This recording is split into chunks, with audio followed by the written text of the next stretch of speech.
ಕ್ಷಣಗಳಲ್ಲಿ ದೇವಧ್ವಜಾರೋಹಣವನ್ನ ಮಾಡಲಿದ್ದಾರೆ. ಒಂದು ರೀತಿಯಲ್ಲಿ ಕೇವಲ ಧೈರ್ಯ, ತ್ಯಾಗ, ಕಮಿಟ್ಮೆಂಟ್ನ ಸಂಕೇತ ಅಷ್ಟೇ ಅಲ್ಲ, ಈಗ ಈ ಧ್ವಜಾರೋಹಣ ಏನಾಗಲಿದೆ ಆಧ್ಯಾತ್ಮಿಕತೆಯ ಸಂಕೇತವೂ ಹೌದು, ಎಲ್ಲರನ್ನೂ ಒಳಗೊಳ್ಳುವಂತಹ ಒಂದು ಸುವಿಶಾಲ ಮನೋಭಾವದ ರಾಮನ ಆದರ್ಶಗಳೇನಿದ್ದಾವೆ ಅದರ ಸಂಕೇತ ಕೂಡ ಹೌದು. ಜೊತೆಗೆ ಈಗಾಗಲೇ ಅನೇಕ ಅತಿಥಿಗಳು ಹೇಳ್ತಾ ಇದ್ದ ಹಾಗೆ ನಮ್ಮನ್ನ ನಾವು ಸಂರಕ್ಷಿಸಿಕೊಳ್ತೇವೆ, ದುಷ್ಟತನದಿಂದ ನಮ್ಮನ್ನ ನಾವು ಸಂರಕ್ಷಿಸಿಕೊಳ್ಳಲೇಬೇಕು ಅನ್ನುವಂತಹ ಒಂದು ಜಾಗೃತಿಯ ಎಚ್ಚರಿಕೆಯ ಸಂಕೇತವಾಗಿ ಈ ಧ್ವಜ ರಾರಾಜಿಸಲಿದೆ. ದೇಶದ ಸುಭದ್ರತೆಯ ಸಂಕೇತವು ಇತಿಹಾಸ ಪರಂಪರೆಯನ್ನ ನಾವು ಧೈರ್ಯದಿಂದ ಸಂರಕ್ಷಣೆ ಮಾಡಿಕೊಳ್ತೀವಿ ಅನ್ನುವಂತಹ ಒಂದು ಮನೋಭಾವದ ಸಂಕೇತ ಕೂಡ ಈ ಧ್ವಜ ಆಗಿರಲಿದೆ ಅಂತ ಅನ್ಸುತ್ತೆ. ಆ ಧ್ವಜಾರೋಹಣದ ಸಂದರ್ಭ ಇನ್ನೇನು ಕೆಲವೇ ಕ್ಷಣಗಳಲ್ಲಿ ದೇವಧ್ವಜಾರೋಹಣ. ಪ್ರಧಾನಿ ನರೇಂದ್ರ ಮೋದಿ ದೇವಧ್ವಜಾರೋಹಣವನ್ನ ಮಾಡಲಿದ್ದಾರೆ ಕೆಲವೇ ಕ್ಷಣಗಳಲ್ಲಿ. ಮೊದಲು ಧ್ವಜಕ್ಕೆ ಪುಷ್ಪಾರ್ಚನೆಯನ್ನ ಮಾಡಿ ವಂದನೆಯನ್ನ ಸಲ್ಲಿಸಲಾಗುತ್ತೆ, ನಮನಗಳನ್ನ ಸಲ್ಲಿಸಲಾಗುತ್ತೆ, ಪೂಜೆಯನ್ನ ಸಲ್ಲಿಸಲಾಗುತ್ತೆ. ಆ ನಂತರ ಆ ದೇವಧ್ವಜವನ್ನ ಧ್ವಜಾರೋಹಣ ಮಾಡಲಾಗುತ್ತೆ.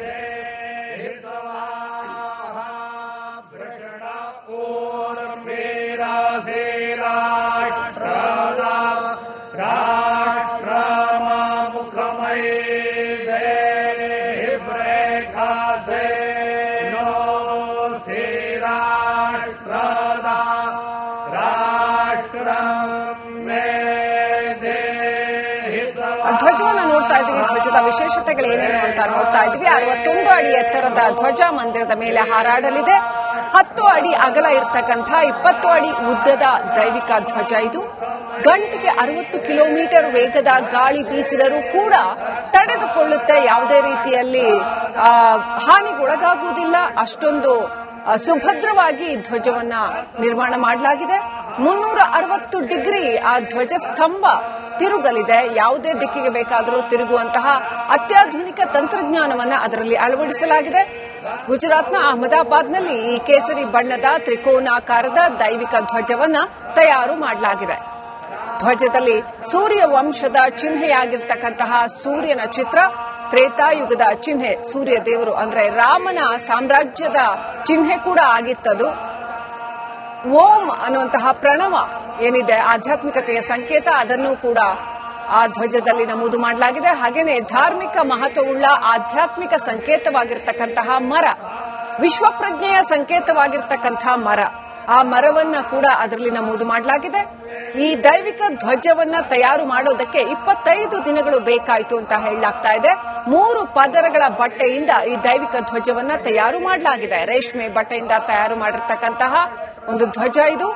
ಈ ಚಿಹ್ನೆಗಳನ್ನ ಕೈಯಿಂದ ನೇಯ್ದು ತಯಾರು ಮಾಡಿರ್ತಕ್ಕಂತಹ ಚಿಹ್ನೆಗಳು ರಾಮ ಮಂದಿರದ ಸಂಪನ್ನತೆಯನ್ನ ಜಗತ್ತಿಗೆ ಸಾರಲಿದೆ ದೈವಿ ಧ್ವಜ.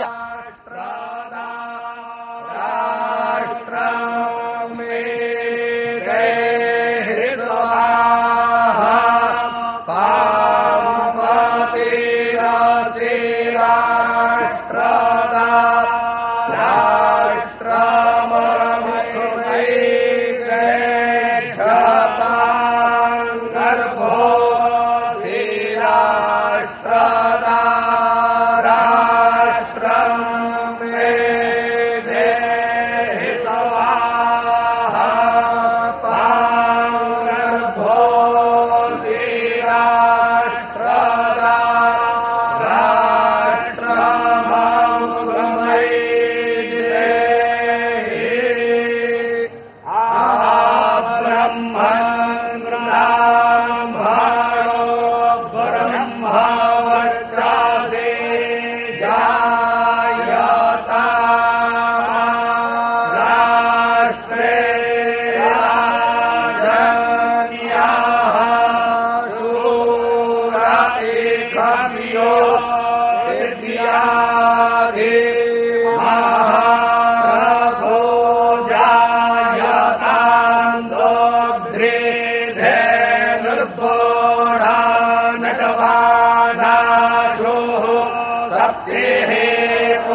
ಜಗತ್ತಿನಾದ್ಯಂತ ಕೋಟಿ ಕೋಟಿ ಕಂಠಗಳಲ್ಲಿ ಸಿಯಾವರ ರಾಮಚಂದ್ರ ಕಿ ಜೈ ಅನ್ನುವಂತಹ ಘೋಷಣೆ, ಜೈ ಶ್ರೀರಾಮ್ ಅನ್ನುವಂತಹ ಉದ್ಘೋಷ ಮುಗಿಲು ಮುಟ್ಟಿದೆ.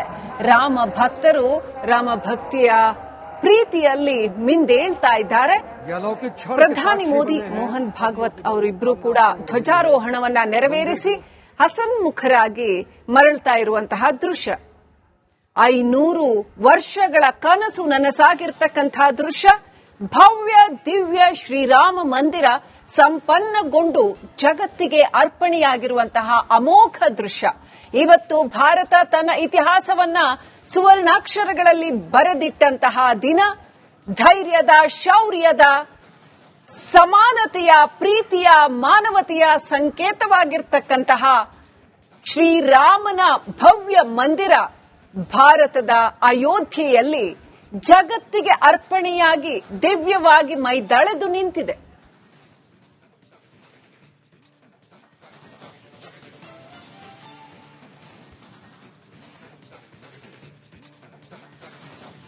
ಕೋಟ್ಯಂತರ ಜನಗಳ ಹೃದಯದಲ್ಲಿ ಇವತ್ತು ರಾಮಲಲ್ಲ ಮತ್ತೊಮ್ಮೆ ವಿರಾಜಮಾನನಾಗಿದ್ದಾನೆ.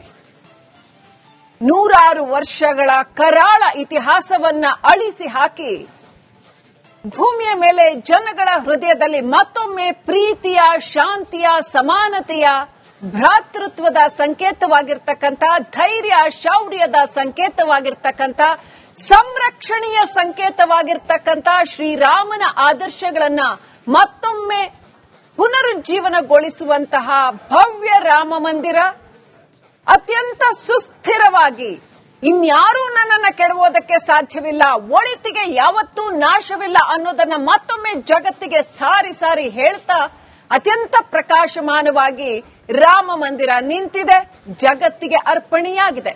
ಶ್ರೀರಾಮ ಮಂದಿರ ಸಂಪನ್ನಗೊಂಡಿದೆ ಅನ್ನೋದನ್ನ ಜಗತ್ತಿಗೆ ಉದ್ಘೋಷಿಸಲಾದ ದಿನ, ಇತಿಹಾಸದ ಸುವರ್ಣಮಯ ದಿನ.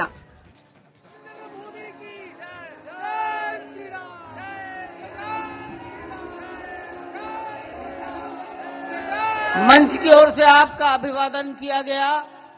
अब माननीय मुख्यमंत्री महोदय योगी आदित्यनाथ जी, प्रधानमंत्री जी और सरसंघ चालक जी के सम्मान में